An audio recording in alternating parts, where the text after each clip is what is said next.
Vamos abrir as nossas Bíblias em 1 Tessalonicenses, capítulo 5, e no versículo 23, que diz assim, através do Espírito Santo: Eu mesmo, Deus de paz, vos santifique em tudo, e todo o vosso espírito, alma e corpo seja plenamente conservado, irrepreensível, para a vinda do nosso Senhor e Salvador Jesus Cristo.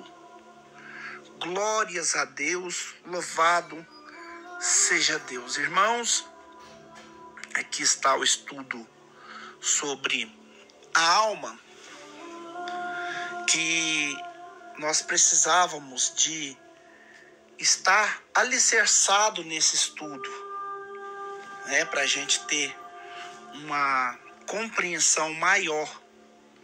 E nesse estudo nós vamos focalizar somente ao assunto da alma. Nós vamos colocar isso em ação.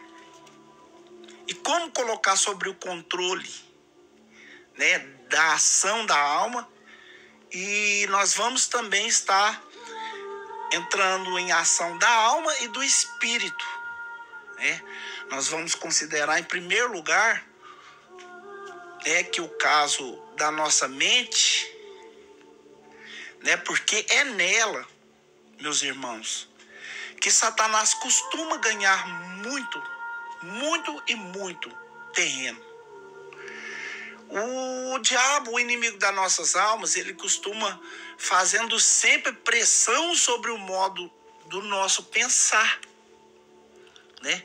Muitas das vezes a gente tem uma linha de raciocínio que às vezes é errônea, né? E temos a inspiração de Deus, que às vezes é a versão correta. Muitas das vezes nós ignoramos para fazer a versão errada entrar em ação. E o nosso modo de pensar sempre tem uma seta, um dado, uma inspiração maligna tentando desviar a nossa linha de raciocínio da verdade bíblica do Senhor. Né, que assim ele pode levar vantagem sobre nós nessa área. E como você já sabe, a mente é o nosso intelecto, é o nosso raciocínio, ela faz parte da nossa alma, ou seja, nela está alojada a alma. A vida de Deus está alojada na nossa mente. Não é raciocínio lógico, ainda que ela não seja nenhuma maneira racional, ainda que ela não tenha a inspiração própria. Mas nós temos que tomar as providências para que Satanás não controle o nosso modo de pensar. Porque é o pensamento do homem que Satanás ataca primeiro. Né? Você pode observar que quando Satanás se aproximou de Eva no jardim do Éden, ele lançou uma dúvida na mente dela, né? A Bíblia nos relata, no livro de Gênesis, no capítulo 3, no versículo 1,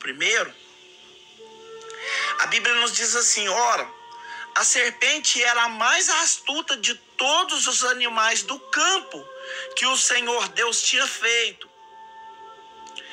E esse diz a mulher: assim que Deus disse, não comereis de toda a árvore do jardim.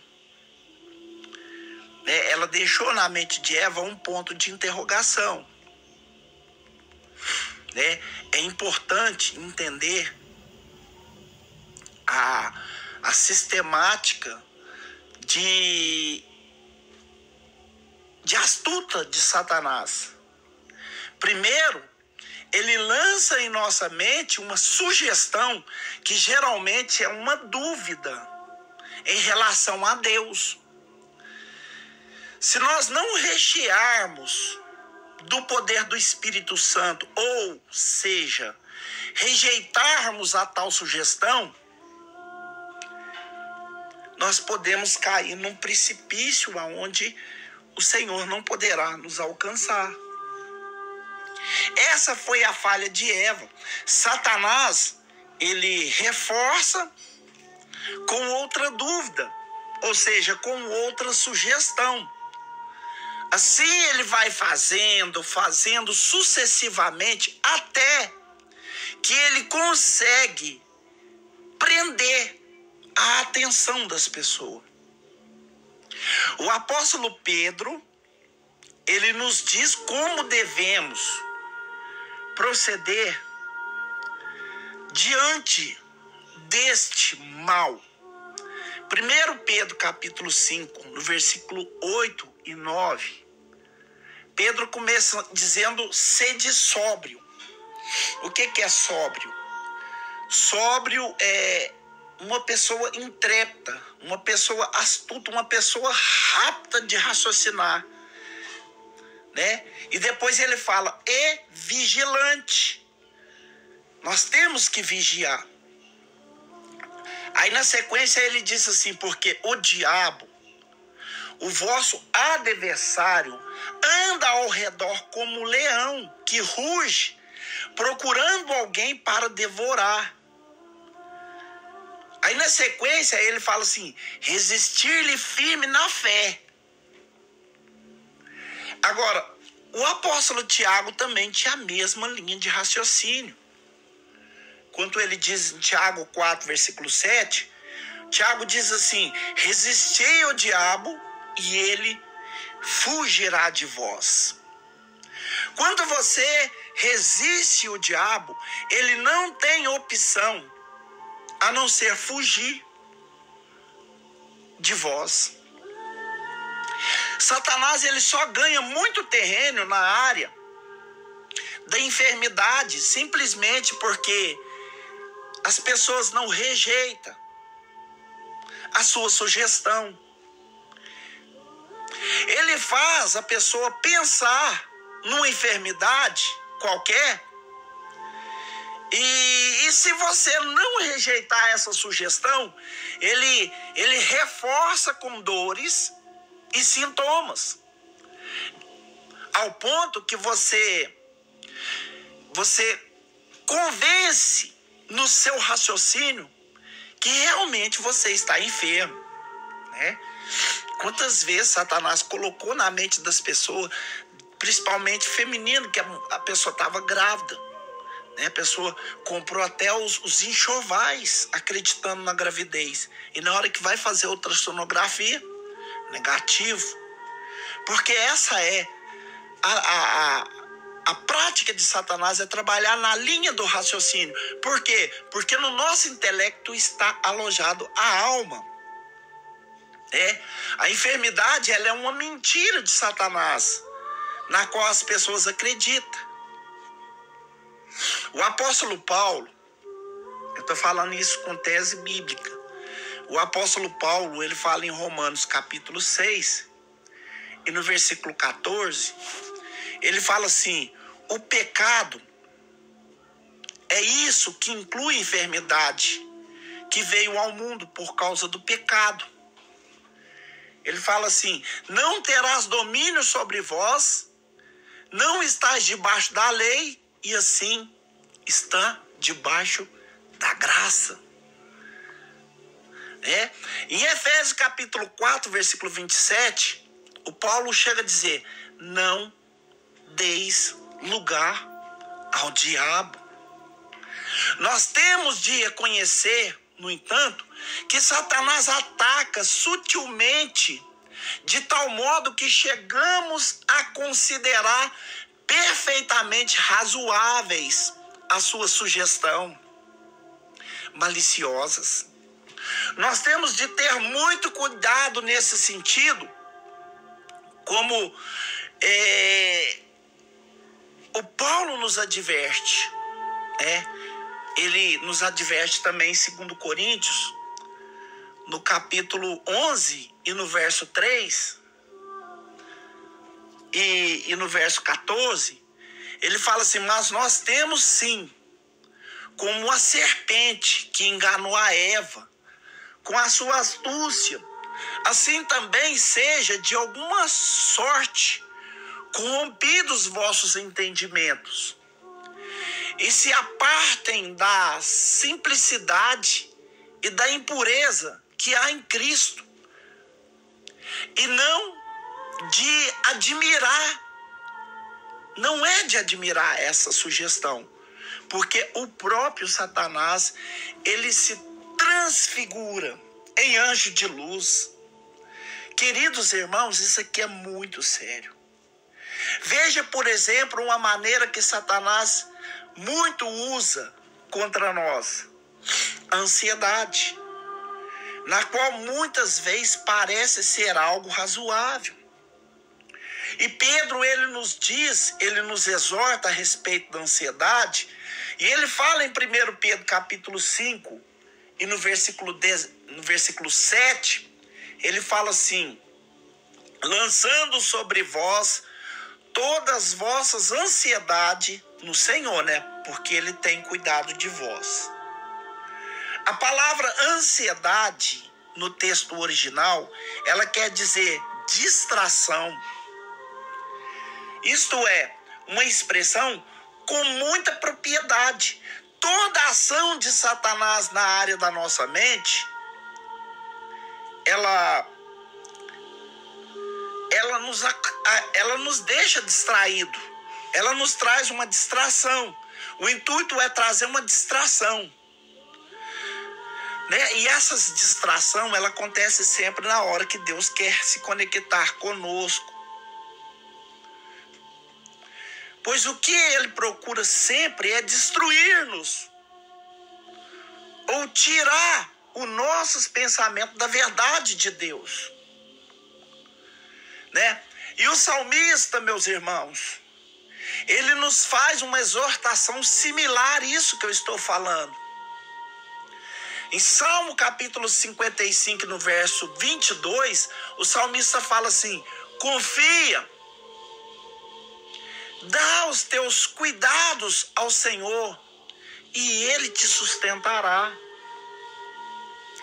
Isso nos faz lembrar das palavras do nosso Senhor Jesus Cristo, quando Jesus chega a dizer, no livro de Mateus, capítulo 11, até preguei isso na live esses dias para trás, no capítulo 11, no versículo 28 e 29. Jesus, ele chega a dizer: vinde todos que estáis cansados e sobrecarregados, e eu vos aliviarei.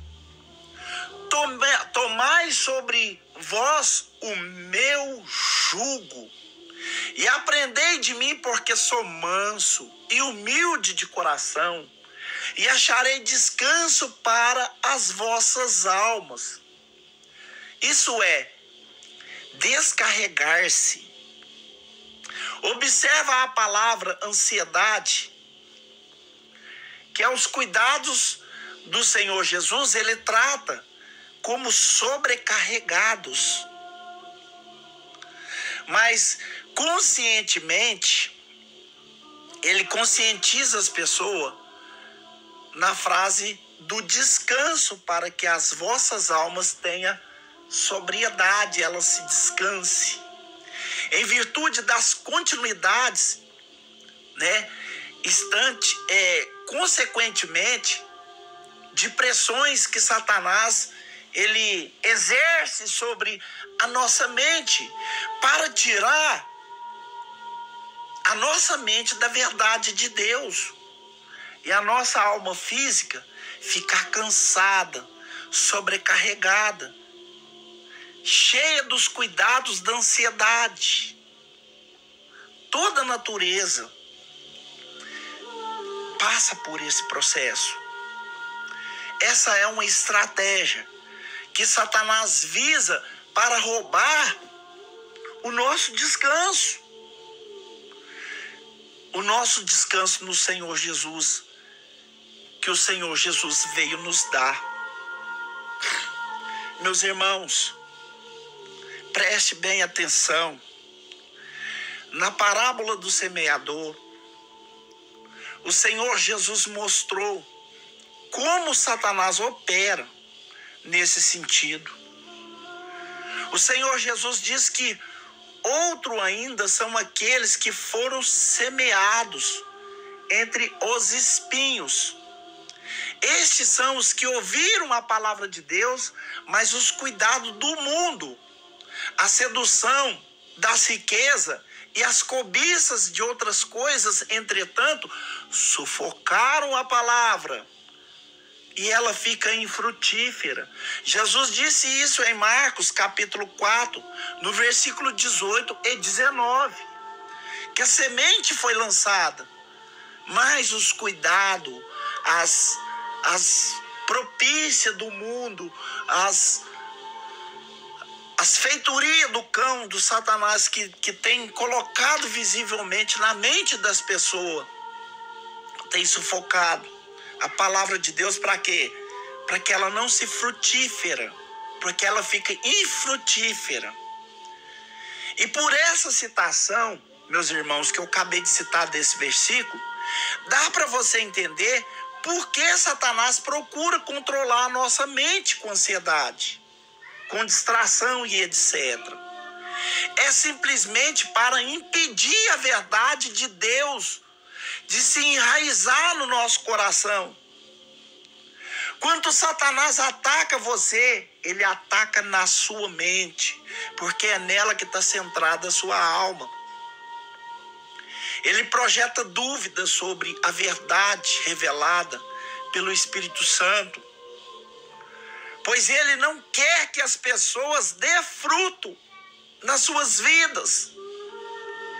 Quando a palavra de Deus dá fruto na vida de alguém, ela muda as suas atitudes e os seus comportamentos, para que Deus seja glorificado no corpo dela, para que ela seja um portal da presença de Deus e possa fazer isso para que outras pessoas sejam recheadas da mesma presença. Eu falo isso com tese em Isaías. Isaías diz muito, com precisão, como Deus quer a mente, a nossa mente, livre da preocupação, e que nós venhamos descansar na fé. Isaías capítulo 26, e no versículo 23, Isaías diz assim: Tu, ó Senhor, conservará em perfeita paz aquele cuja mente e propósito é firme, porque ele confia em ti. Irmãos, certamente a perfeita paz nos traz segurança. A paz em todas as áreas da vida, ela nos traz gozo. A paz, ela é algo que todos nós desejamos. É isso, uma possibilidade concreta. Se nós não dermos atenção aos pensamentos errados, quanto falta paz, há algo errado em nosso modo de pensar. E quanto há algo errado no nosso modo de pensar, dá para perceber a presença maligna de Satanás, a voz do Espírito ou a sugestão de Satanás. Porque o Espírito de Deus, ele fala através da nossa mente. Mas Satanás também sopra a sua seta nas nossas mentes. Há pessoa que não sabe distinguir entre a sugestão maliciosa de Satanás e a voz doce do Espírito Santo no coração. Pode-se observar que a voz do Espírito vem com uma suave convicção, né, que tende a persistir e se confirmar cada vez mais, sem nenhum desvios de teor. A pessoa que recebe a voz do Espírito Santo, ela sente tão grata por essa voz que lhe dá vontade de chorar. Lhe dá satisfação de saber que mesmo ela sendo impura, indigna, não merecível a essa voz, ela está recebendo algo do alto, que vem de Deus. Deus é muito coerente. Ele não muda uma posição para atuar na outra. A sugestão de Satanás, no entanto, ela vem como uma ideia, um pensamento, saltos, geralmente bastante sem anexo, sem definição, sem objetivo. Satanás, ele fomenta confusão, dúvida, mas a voz de Deus não, irmãos. A voz de Deus dá tranquilidade, ela sempre abastece com clara evidência, ela ainda é suave, sem tom de ameaça. Nós temos observado que quando nós dispomos a atender para que a voz do Espírito Santo de Deus atue no nosso íntimo, Satanás imediatamente nos ataca com pensamentos na mente, né, contraditório, fazendo confusão, mas confirma a nossa mente no Senhor. Ele sabe que o Senhor está falando, então ele vem com as suas astutas, com a sua seta, com os seus dados inflamados. O escritor aos Hebreus, no capítulo 8 e no verso 10 de Hebreus, o escritor aos Hebreus, ele diz assim: ora, este é o pacto que farei com a casa de Israel. Depois daqueles dias, diz o Senhor, porei as minhas leis no seu entendimento, e em seu coração as escrevi, e serei o seu Deus, e eles serão o meu povo. E não ensinará cada um aos seus concidadãos, nem cada um aos seus irmãos, dizendo: conhece ao Senhor, porque todos conhecerão, desde o menor até o maior. Veja como o escritor aos Hebreus, ele abre a nossa mente, a nossa linha de raciocínio. Uma das atividades importantes do Espírito Santo em nossa vida é fazer-nos lembrar de tudo que o Senhor diz, né? E isso o Senhor disse no livro de João, no capítulo 14 e no versículo 26. O Senhor diz assim: mas o ajudador, o Espírito Santo, a quem o Pai enviará em meu nome, esse vos ensinará todas as coisas e vos fará lembrar de tudo quanto eu vos tenho dito. Ele procura impedir a verdade em nossa mente.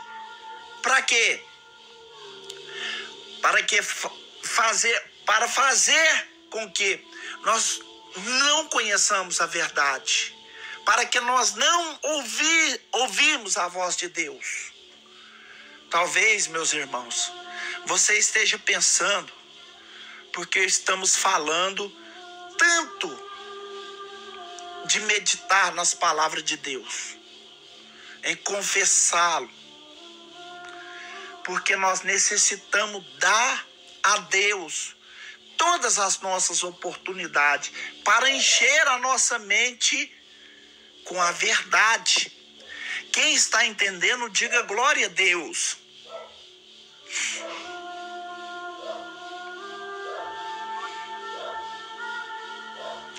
Quem está ouvindo essa palavra, diga aleluia. Aleluia. Aleluia. Aleluia. Irmãos, Deus deseja impedir que Satanás faça isso. Deus deseja impedir a sua palavra chamada lei, porque estabelece os princípios da vida de Deus na nossa mente. Deus quer impedir com que ele tenha esse acesso. É exatamente através da maldição na palavra revelada pelo Espírito Santo aos nossos corações. Ou seja, o inimigo ele tenta jogar maldição para que a palavra da maldição tenha maior espaço no nosso coração do que a própria palavra de Deus. Porque quando nós meditamos na palavra revelada do Espírito Santo de Deus no nosso coração, nós damos a oportunidade a Deus para impedir que esse mal alcance a nossa mente, para recebermos os benefícios da obra redentora de Jesus Cristo em nossa vida, em nosso dia a dia cotidiano. Nós desejamos pensar direito sobre cada coisa que Deus fala conosco, Em Colossenses capítulo 3, do versículo 2 e 3, Paulo diz assim: pensai nas coisas que são de cima e não nas que são da terra, porque morreremos, morreste as vossas vidas, porque as vossas vidas estão escondidas em Cristo, em Deus. Pois o que são segundo a carne inclina-se para as coisas da carne, mas os que são segundo o Espírito inclina para as coisas do Espírito. Paulo fala em Romanos 8, versículo 5. Então você pode inclinar para a carne, satisfazer os desejos do corpo, ou você pode inclinar para o Espírito Santo e se submeter à verdade de Deus. Aí você pode estar me perguntando: e como funciona essa inclinação ou essa tendência? Nós, meus irmãos, coagitamos algo. Nós pensamos em fazer determinadas coisas. Aquele que coagita as coisas da carne e pensa como o mundo pensa, mas aquele que coagita as coisas do Espírito de Deus pensa como Deus pensa. E meditando na palavra de Deus, nós podemos refletir sobre as coisas do Espírito Santo. Nós precisamos considerar atentamente as coisas de Deus. O Hebreus capítulo 13, versículo 3, o escritor aos Hebreus, ele diz assim: lembrai-vos dos presos, como se estivesse preso com eles,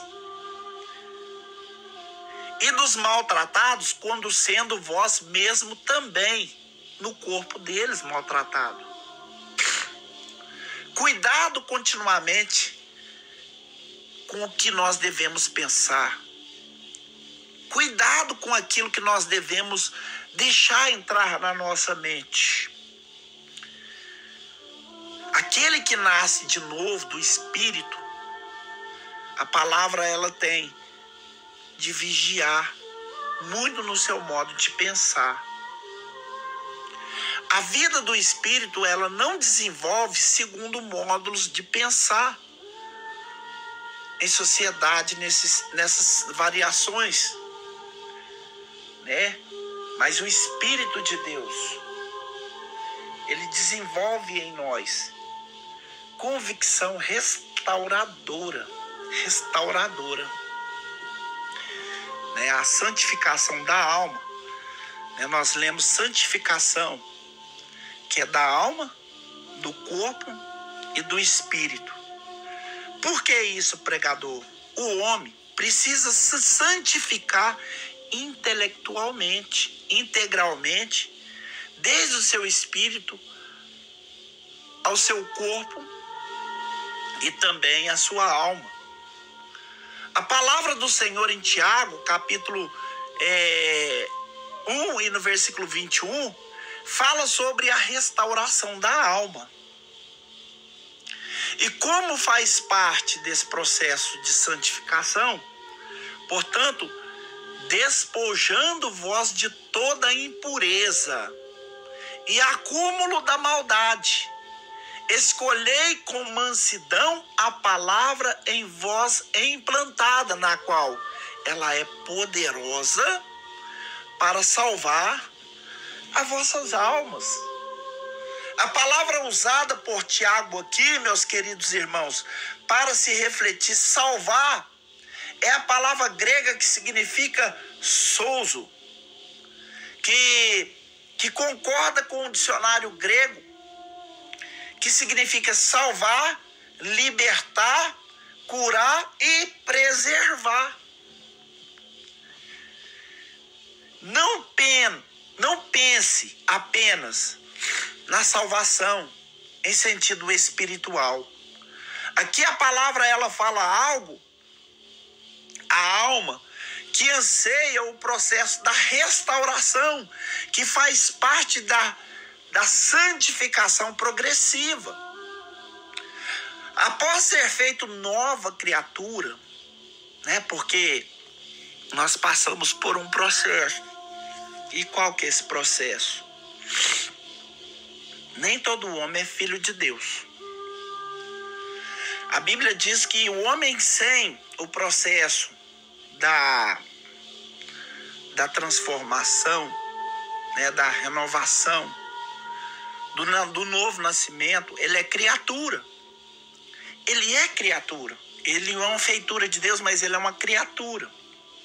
Agora, o homem que já passa por Yom Kippur, eu falei disso hoje no canal, ele passa por uma purificação. E como essa purificação vem?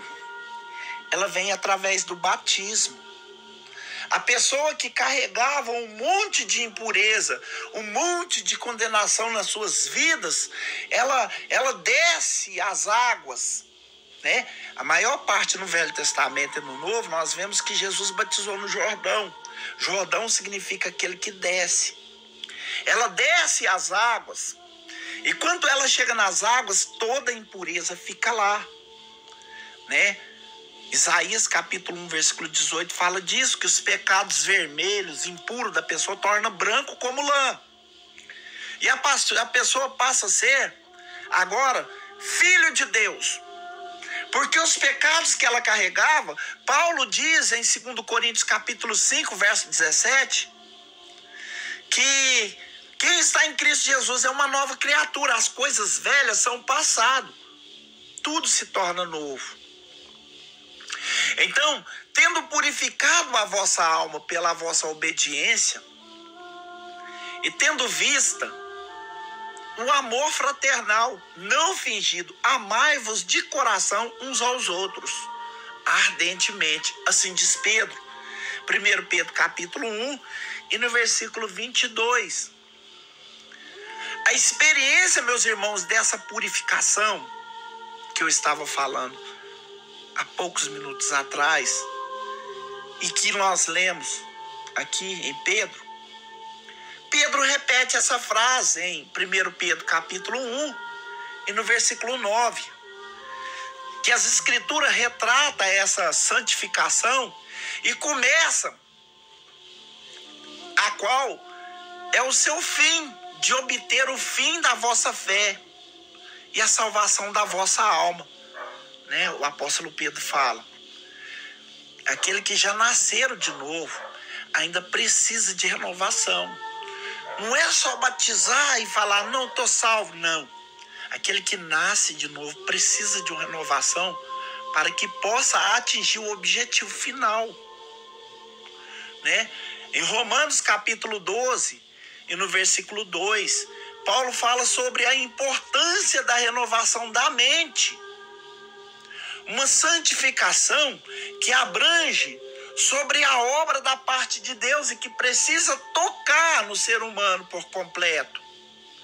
Mas como é possível o pregador reviver, ou seja, viver a renovação por inteiro?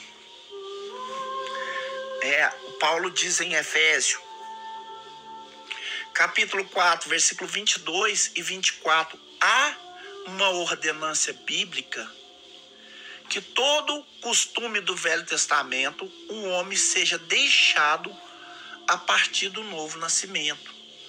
Né? Porque tem pessoas que querem carregar o Velho Testamento, né? Como se ele fosse pegar aquele Velho Testamento e entronizar ele no coração.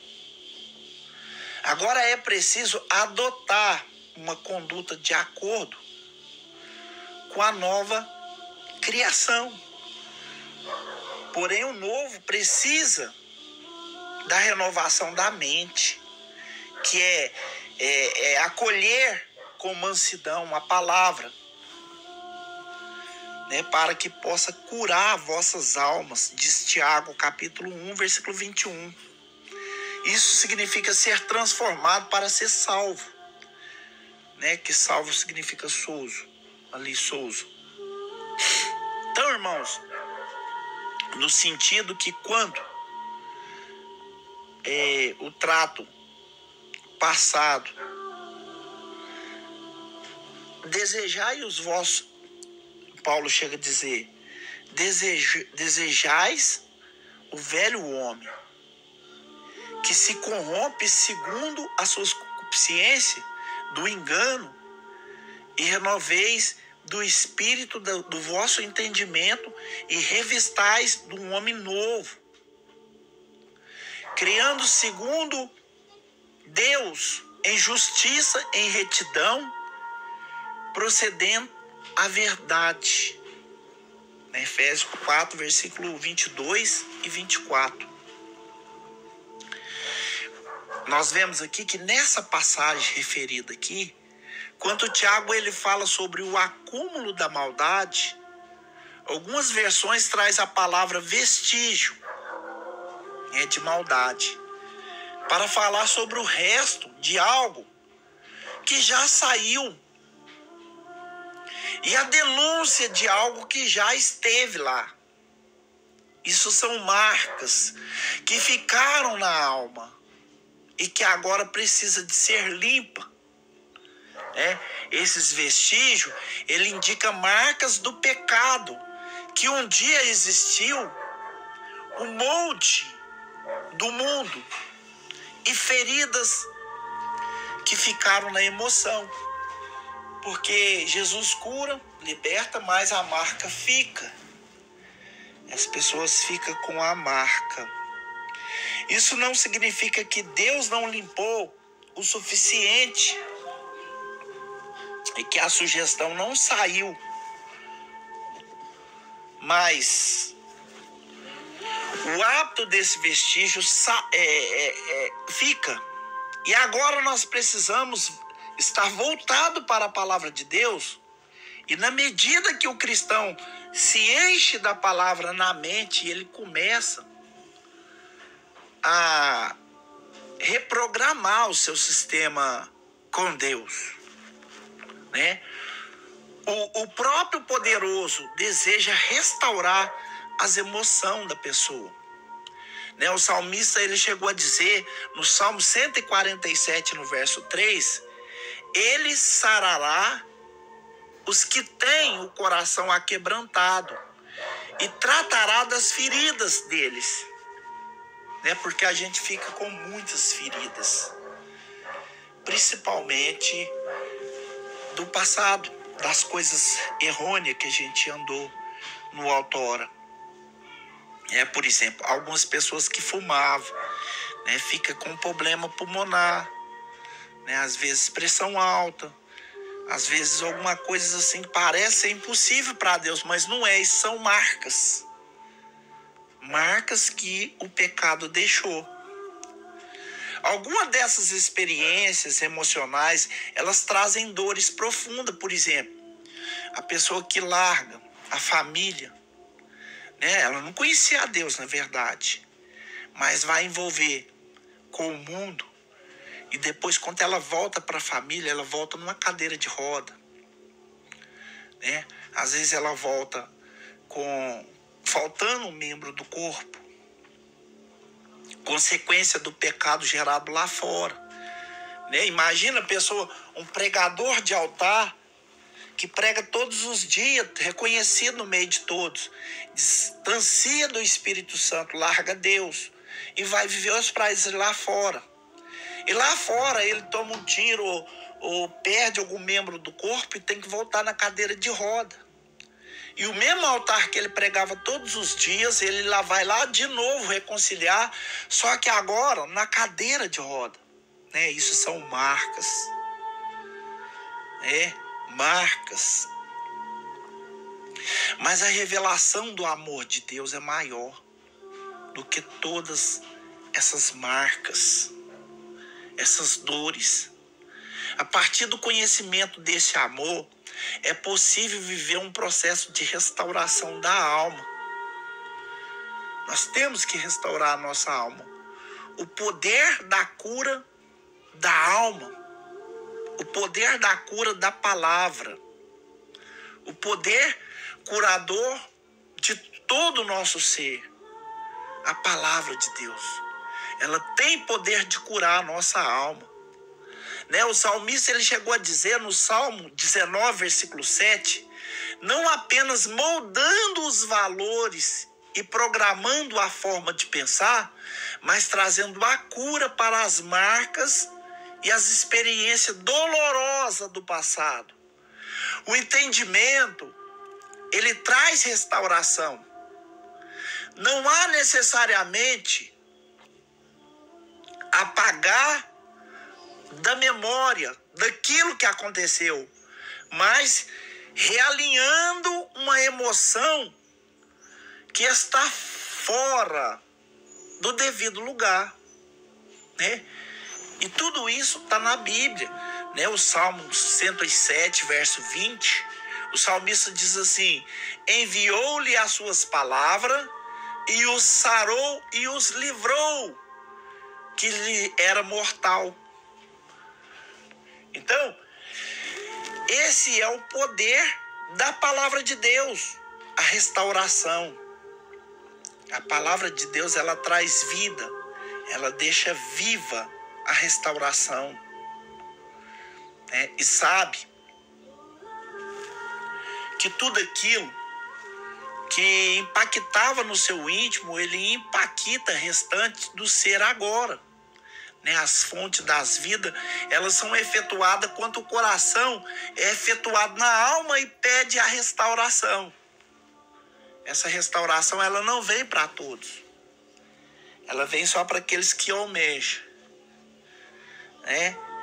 E tem pessoas que recebem, porque pede de coração. Provérbios capítulo 4, versículo 23, Salomão diz assim: guarde bem o seu coração, porque dele procede as fontes da vida. Em João capítulo 15, no versículo 3, Jesus ele fala do feito e também de todos os efeitos purificador e santificador da palavra. Essa é a limpeza que transforma a igreja. Uma igreja gloriosa, sem mancha, nem ruga, nem coisa semelhante, porém ela é santa, ela é sem defeito. E quem disse isso foi Paulo, capítulo 5 de Efésios, e no versículo 27.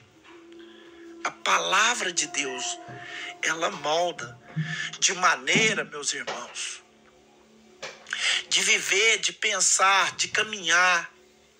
Ela renova a mente, ela traz experiência, ela traz restauração para a alma ferida, né? E ela traz também remédio para as dores.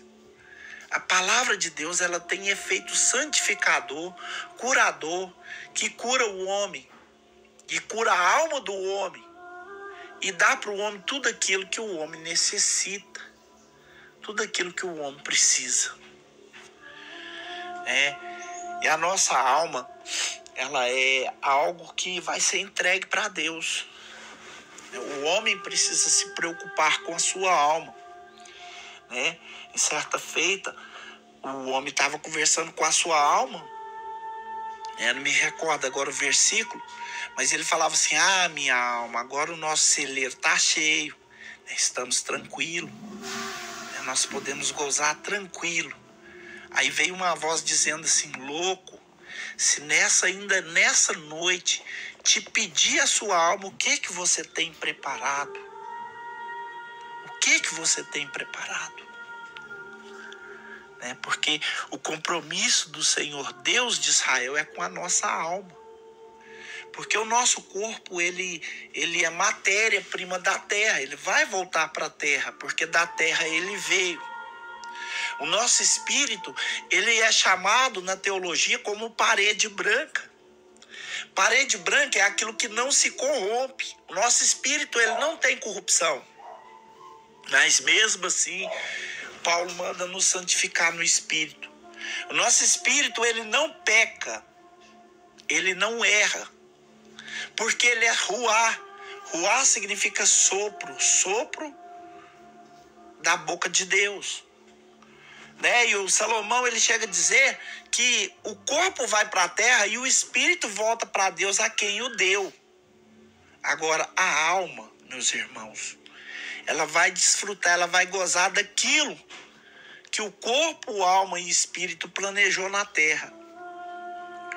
Portanto, desejando vós todas as vossas impurezas, de todas as vossas impurezas acúmulo e maldade, colhei com mansidão a palavra em vós implantada, na qual é a poderosa para salvar a vossa alma.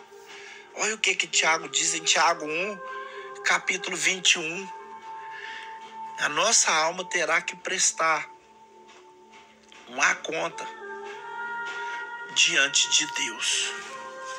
Por isso que o Senhor morreu na cruz do Calvário, para nos conceder o direito de salvar da condenação que o próprio Adão implantou em cada ser humano. Colhei a mesma palavra que já penetrou em seu coração agora. E agora mesmo, você precisa ser recebido, né, no Espírito de Deus. Né? E quando tudo isso acontecer, colha com mansidão as pessoas que estão passando pelo estágio que você passou um dia. Não devemos resistir uma pessoa que anda em caminhos tortos, caminhos que desagrada a Deus. Não devemos afastar, mas se nós devemos aproximar para implantar nessas pessoas também o conhecimento que nós obtemos para a nossa alma ser salva. E que o Espírito de Deus continue a falar em cada coração. Eu gostaria de explanar que é uma guerra. Paulo fala disso em Gálatas capítulo 5, a partir do verso 22. Né? Ele fala sobre as obras da carne e as obras do Espírito. Porque a carne, ela tem um vínculo com a alma, de sorte que a alma deseja e a alma consuma. Né? Nós estamos, irmãos, em uma estrada, para me te explicar melhor, esburaquenta. E essa estrada chama vida. Né? E nós estamos andando nessa estrada, esburaquenta, num carro, para me te explicar melhor. E esse carro tem 3 passageiros. Né? Um passageiro chama alma. E o outro passageiro chama espírito. E o carro é o corpo. Na hora que chegar no final dessa estrada, sabe o que vai acontecer? O carro vai voltar para a fábrica, né, que é a terra, a matéria-prima. O espírito vai entrar para as moradas eternas, porque é parede branca. E a alma, ela vai tomar no lugar que ela decidiu a ir, porque ela que é o motorista do carro, né? Então, se ela é o motorista do carro, é nela que tem que ser implantada a presença do Espírito de Deus. Para quê? Para que ela não tome estrada torta. Porque não existe só um caminho. Existem vários caminhos. O caminho que leva esse carro para a fábrica segura se chama caminho, verdade e vida, né? Que está em 1 João capítulo 14, no versículo 6. Agora, a outra estrada, ela se chama indecisão. E ela se encontra em Provérbios 14 e no versículo 12. Há caminhos que aos olhos dos homens seguir parece ser reto, mas o fim desses caminhos são caminhos de morte. Então, eu gostaria de saber se ainda resta alguma dúvida para os irmãos que eu possa estar esclarecendo para que todos tenham uma plena convicção que o Espírito de Deus visitou a sua alma hoje. Tem alguém que queira me perguntar alguma coisa?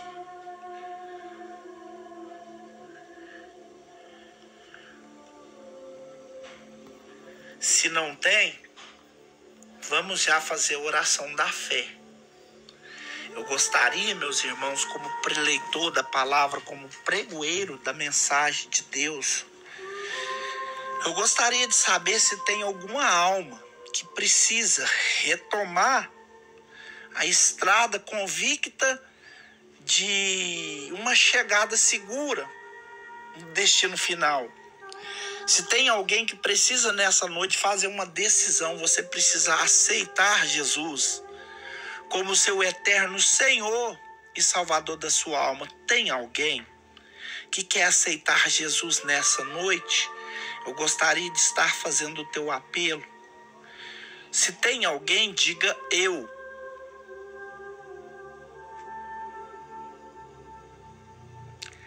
O silêncio diz que não. Mas quem entendeu a palavra de Deus, diga glória a Deus.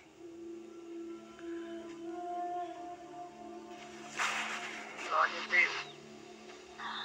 Glória a Deus. Glória a Deus.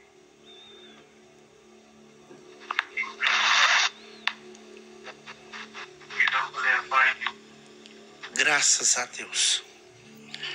Querido Deus e eterno Pai, mais uma vez finalizamos um estudo, ó Deus, da segunda. Deus, eu posso entender que essa palavra foi explanada através do Teu Espírito Santo aos corações dos ouvintes. Ó Pai, que o Senhor possa continuamente estar falando e que a presença do Senhor esteja de pleno acordo com a santidade e a busca pela perfeição. Que o Senhor possa inserir em cada uma dessas almas, ó Pai, a Tua motivação, o Teu poder e a Tua graça para a glória do Teu nome santo. Não deixe que nenhum desses se perca diante das coisas que o mundo proporciona, mas que cada um seja renovado, ó Pai, pela presença do Teu Espírito Santo, para a glória do Pai, do Filho e do Espírito Santo. Que o amor do nosso Senhor Jesus Cristo, a graça do nosso bom e eterno Deus e a divina consolação do Espírito Santo esteja sobre todos e toda a igreja. Diga amém. Amém. Amém. Diga graças a Deus. Graças a Deus. A paz do Senhor a todos, irmãos. Amém. Graças a Jesus. Amém. A paz seja Graças a Jesus.